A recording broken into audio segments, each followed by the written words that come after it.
जब कृष्ण भक्ति में विष हो गया बेअसर। ये थी कृष्ण की सबसे बड़ी भक्त। नमस्कार दोस्तों, क्या आप जानते हैं कृष्ण जी की सबसे बड़ी भक्त कौन थी?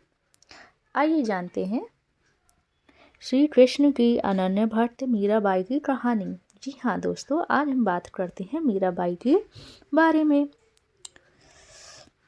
जब बात कृष्ण भक्ति की हो तो उनकी अनन्य भक्त मीराबाई का नाम सबसे पहले लिया जाता है। मान्यता है कि बचपन में उनके साथ एक ऐसी घटना हुई जिसके बाद किशोरावस्था से लेकर संसार छोड़ने तक मीरा ने श्री कृष्ण को ही अपना सब कुछ मान लिया। वैसे भगवान की भक्ति तो लोग युगों युगों से करते रहे हैं, तो मीरा को श्री कृष्ण की भक्ति करने का कारण विषपान करने के लिए क्यों कहा गया? चलिए जानते हैं। कौन थी मीराबाई? राजपूताना घराने में जन्मी मीराबाई का घर से बाहर जाने का पर कठोर प्रतिबंध हुआ करता था, किंतु बचपन में मीरा के साथ एक ऐसी घटना हुई जिसके बाद वे श्री कृष्ण को अपना पति मानने लगी। श्री कृष्ण को पति क्यों मानने लगी थी मीराबाई? कहते हैं कि जब मीराबाई 8 साल की थी तब उन्होंने एक बारात में दूल्हे को देखा।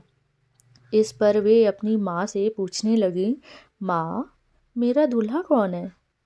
ये सुनकर मीराबाई की माँ ने बाल जिज्ञासा को शांत करने के लिए भगवान श्री कृष्ण की मूर्ति की ओर इशारा करते हुए कहा, पुत्री, तेरे पति तो श्री कृष्ण हैं।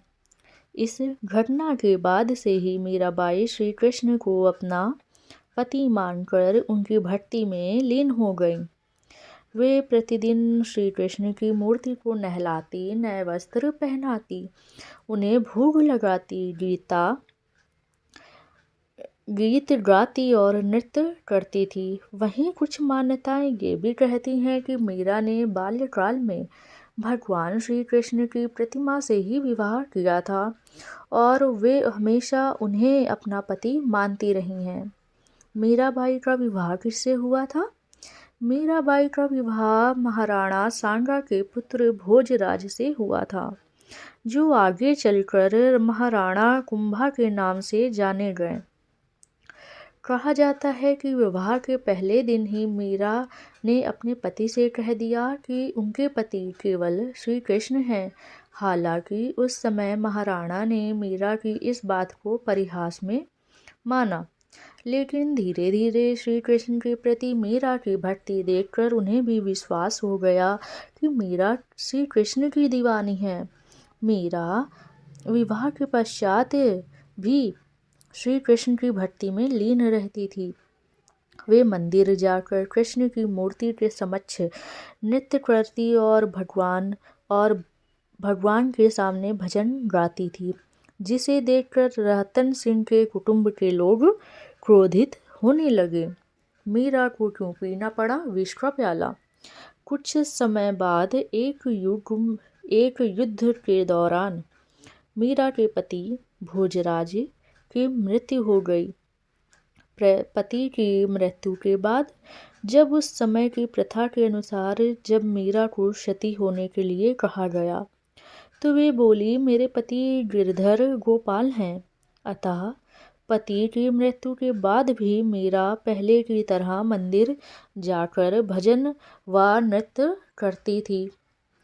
इस पर मीरा के ससुराल वालों ने उन पर व्याभिचारिणी होने का आरोप लगाया और भरी सभा में मीरा को विष का प्याला पीने को कहा। श्री कृष्ण का नाम लेकर विषपान कर गईं और भगवान श्री कृष्ण की कृपा से उन पर विष का कोई प्रभाव नहीं हुआ। मीरा ने कैसे छोड़ा संसार?